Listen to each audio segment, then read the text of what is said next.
Hello and welcome to a frequently requested episode of the Rogues Gallery as we finally get to have a look at the enemies of the Fantastic Four.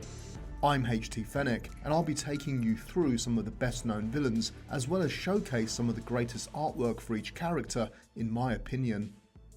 The first villain on this list is Bruticus. Born to the warlock Nicholas Scratch in the supernatural village of New Salem, Bruticus was one of 7 siblings. When Scratch ordered his mother Agatha Harkness to stand trial for abandoning New Salem for a life in the outside world of ordinary people, he transformed Bruticus and his other children into inhuman creatures so that the Fantastic Four could not interfere. Calling themselves Salem 7, the group engaged in countless acts of cruelty. In a final fight with Vision and the Scarlet Witch, an explosion of magical energy killed Bruticus and obliterated the entire population of New Salem. Our next hateful rogue is the aptly named Hate Monger. Nazi scientist Arnim Zola began devising a means of transferring the mind of Hitler into cloned bodies at the moment of death. These clones included 2 costumed identities, including the hooded Hate Monger. Eventually, Hate Monger would team up with the Red Skull, enslaving Jewish hostages before forcing them to build the new cosmic cube. It was during one of his bigoted speeches in the streets of New York where he earned the attention of the Fantastic Four. However, the Hate Monger hit them with his hate ray, causing them to fight amongst each other. Hate Monger would later construct a larger hate ray which he planned to use on the whole world until he was defeated by Nick Fury and Mr. Fantastic. Reed subsequently used the antidote to cure his teammates before they united again to defeat their hateful enemy. The next villain within the gallery is the inventor turned sorcerer known as the Wizard. Bentley Whitman was originally an inventor escapologist who became bitter that superheroes like the Human Torch were receiving more notoriety than him. Desperate to gain approval of the people, he would turn to crime as the Wizard and even attempted to destroy the Fantastic Four siblings Johnny and Susan Storm. After being defeated by the superheroes on several occasions, the Wizard recruited his own faction to challenge the Fantastic Four. His team comprised of the Trapster, the Sandman, Medusa, and himself. Together, they were known as the Frightful Four and battled their heroic counterparts on many occasions. Since we mentioned them, now would be a good time to discuss the Frightful Four. The Wizard was a much acclaimed scientist until the similarly brilliant Mr. Fantastic led the Fantastic Four into the limelight and forced him from the public eye. Insanely jealous, the Wizard committed himself to destroying Reed and his friends by establishing the Frightful Four team of supervillains. The original lineup consisted of the Wizard, Sandman, Trapster, and Medusa. The Wizard changed his team's roster on many occasions, but it continued to suffer defeats.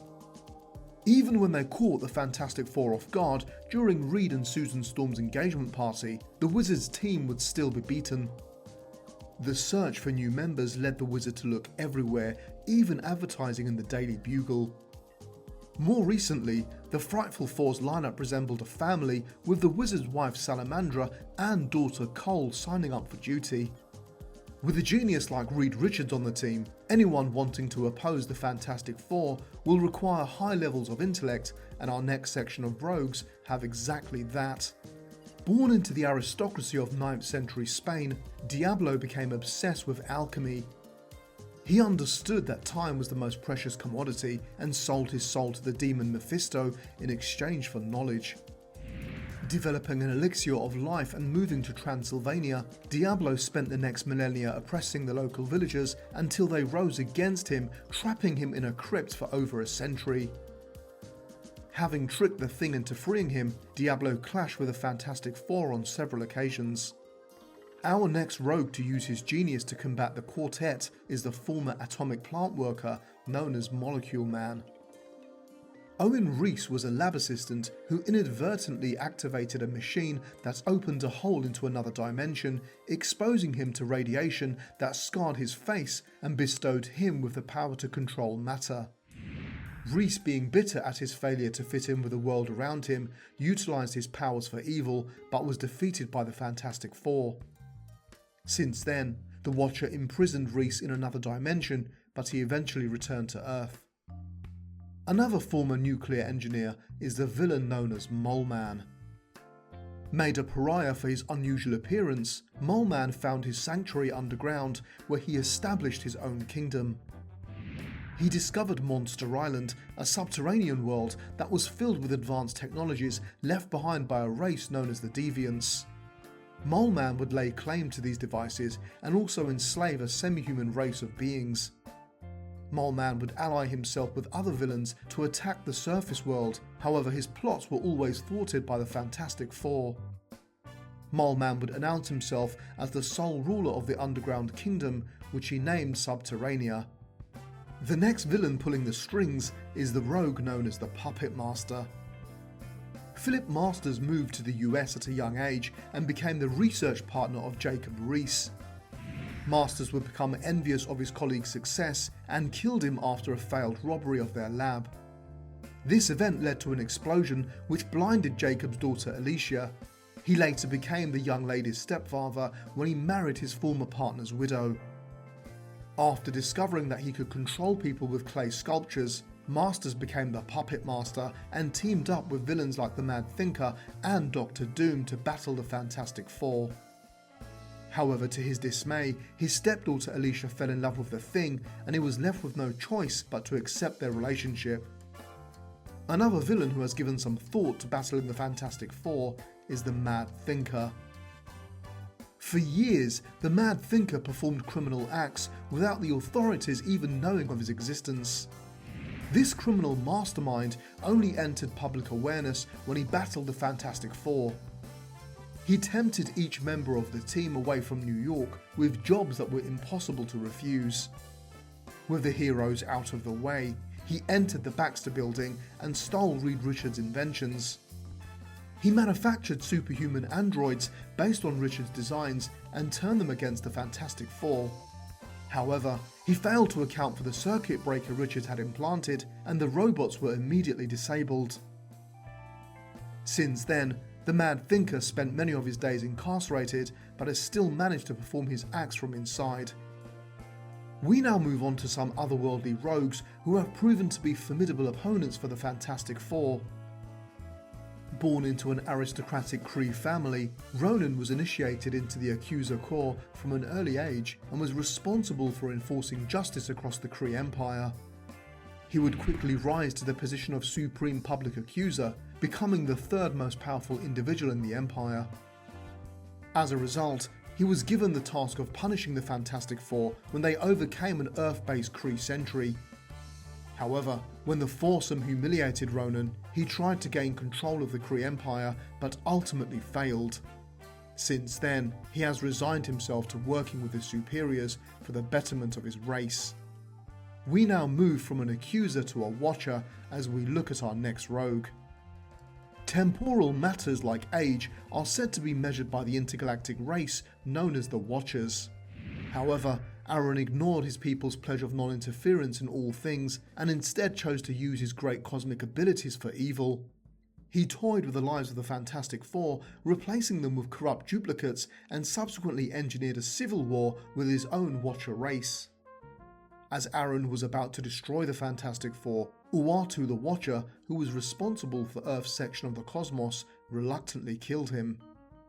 After the Fantastic Four prevented the Skrulls from conquering Earth, the Skrull Empire vowed to develop a super weapon that could destroy them.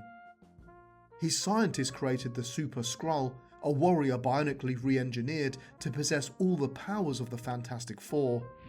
However, his first encounter against the quartet ended in defeat as he was imprisoned by them. He eventually escaped and kidnapped Franklin Storm, the father of the Invisible Woman and the Human Torch. He has since been defeated by the Fantastic Four on several occasions. The planet Pop-Up was an inhospitable world, its people surviving through asexual reproduction, their shape-changing abilities, and group mind. Eventually, a Pop-Upian was born who had a degree of individuality. Bored by life, this creature transformed himself into a spacecraft and travelled to Earth, where he encountered the Fantastic Four. Finding him unbearably annoying, the Thing told the creature that he was impossible, and so Impossible Man was born. He has continued to frustrate the Fantastic Four on a plethora of occasions since this time. Our next group of rogues are all incredibly powerful rulers and conquerors, but we shall begin with the aptly named Kang the Conqueror. Born in an alternate timeline in 3000 AD, Nathaniel Richards is a descendant of Reed Richards' father, who discovered time travel technology that enabled him to journey anywhere in the time stream. Nathaniel's first destination was Egypt, where he seized power and ruled for a decade until he was forced to flee after a battle with the Fantastic Four. Upon arriving in the 40th century, he quickly subjugated the era, which was in turmoil. I feel that Kang's design allows artists to produce some phenomenal artwork, as there are a wealth of outstanding depictions of this character. This oil painting by Alex Hawley from the Marvel Snap digital collectible card game is my favourite piece. As a massive fan of Hawley's work, I always love how he blends the dark fantasy style of his inspiration Frank Frazetta with some more comic book elements. Here, we can see that he has depicted an eerie atmosphere by combining realistic shading with dark, moody colours. His high level of detailing brings Kang to life, as the character's dynamic actions put the attention on the villain within a hellish landscape. In pursuit of more challenging conquests, Kang travelled to 1901 and established the city of Timely, Wisconsin in his guise as Victor Timely. He formed an elite warrior class from all eras of history known as the Anachronauts before returning to the 40th century. It was during this time where he fell in love with Princess Ravonna.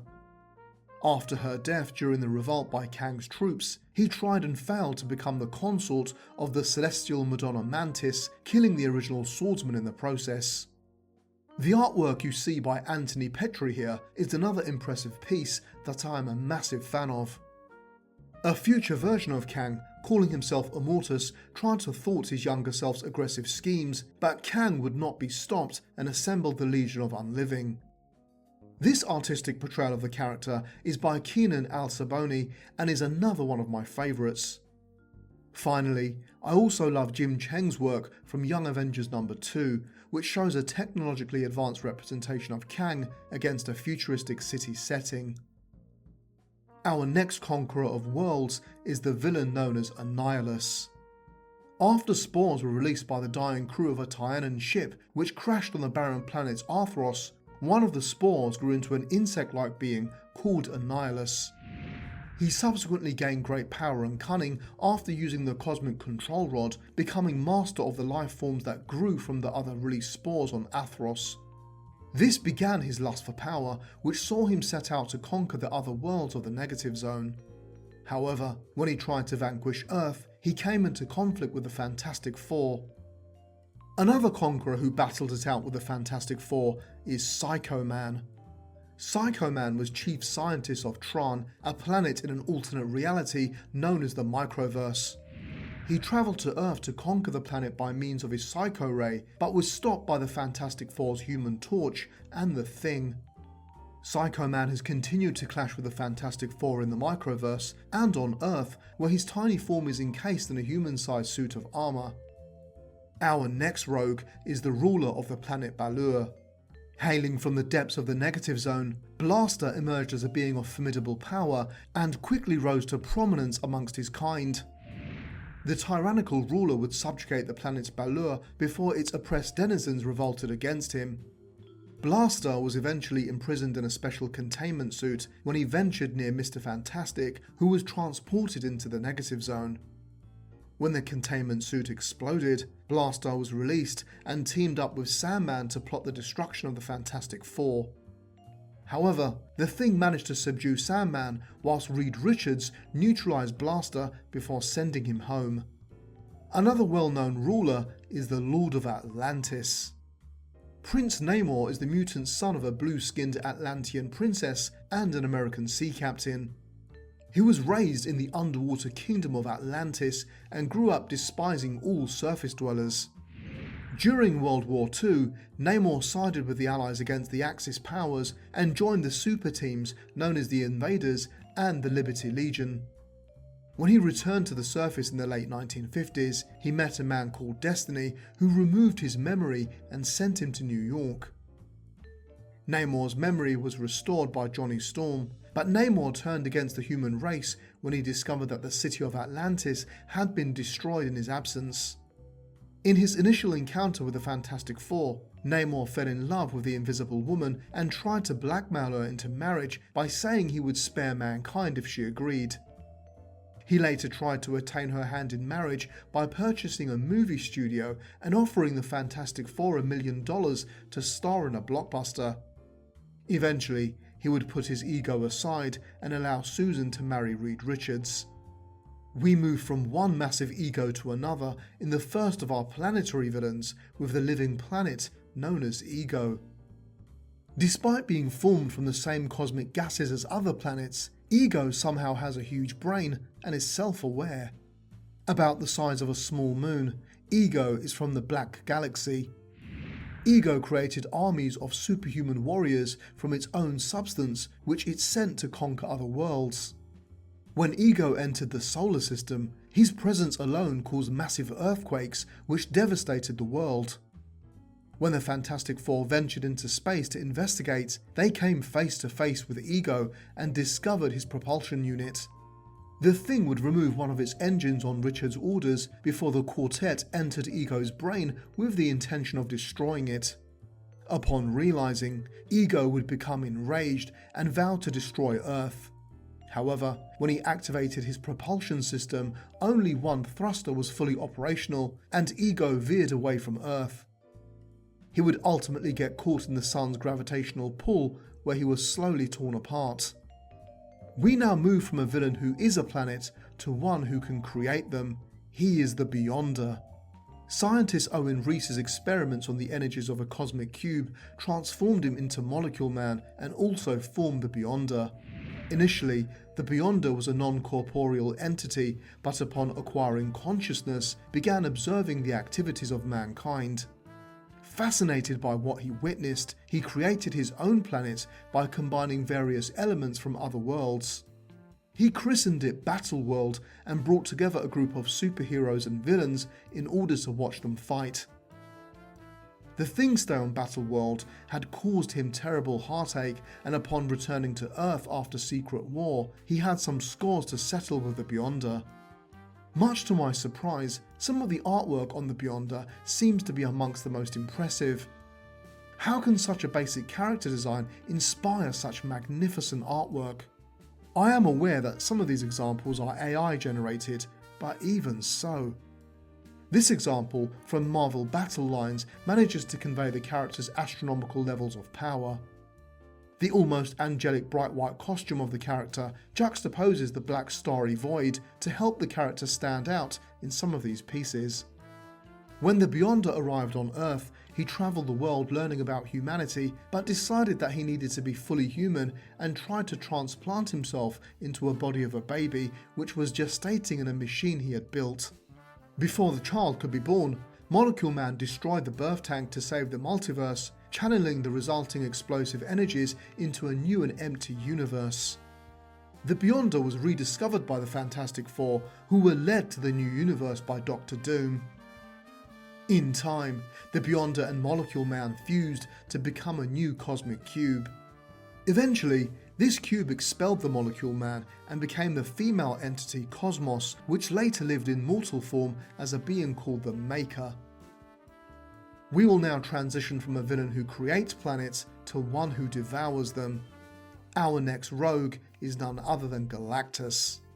The only survivor of the universe that came before our own, Galactus' fate is linked to that of the entire cosmos.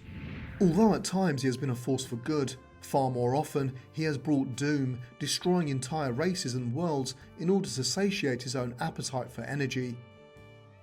This being would blackmail Norrin Radd into becoming his new herald as the Silver Surfer. With his emotions subdued, the Surfer would identify inhabited worlds for Galactus to consume. However, When Galactus arrived to devour Earth, he would encounter the Fantastic Four, who teamed up with the Silver Surfer to drive Galactus away and avoid imminent doom. Speaking of doom, that brings us on to our final rogue within the gallery. He is the monarch of Latveria, Dr. Doom. Born into a gypsy camp in the kingdom of Latveria, Victor Von Doom lost his parents at an early age and vowed vengeance on the world for taking them away from him. However, when he discovered his mother's chest of magical artifacts, he realized that she was a witch and began to develop his own skills for sorcery. He also displayed a talent for science and won a scholarship for State University, where he met Reed Richards. Determined to contact his mother, Doom invented an interdimensional communication unit, but became enraged when Richards pointed out errors in his calculations when constructing it. After ignoring Reed Richards' warnings, he activated his interdimensional communication device, which blew up in his face, leaving him badly scarred. Doom blamed Richards for the incident and subsequently made his way to Tibet, where an order of monks helped him forge his metal mask and armour as he became Dr. Doom. At this time, he would return to Latveria, where he would overthrow the monarch and become king. Doom has since dedicated himself to world domination, however his plans have often been thwarted by Reed Richards and the Fantastic Four. With Dr. Doom within the gallery, we can finally bring an end to this tour. I hope that you enjoyed the presentation of the villains and that I did not exclude too many of your personal favourites. Please feel free to list other galleries that you would like me to visit for future uploads in the comment section, and remember to like and subscribe if you'd like to subscribe. Until next time, it's goodbye from me. Take care.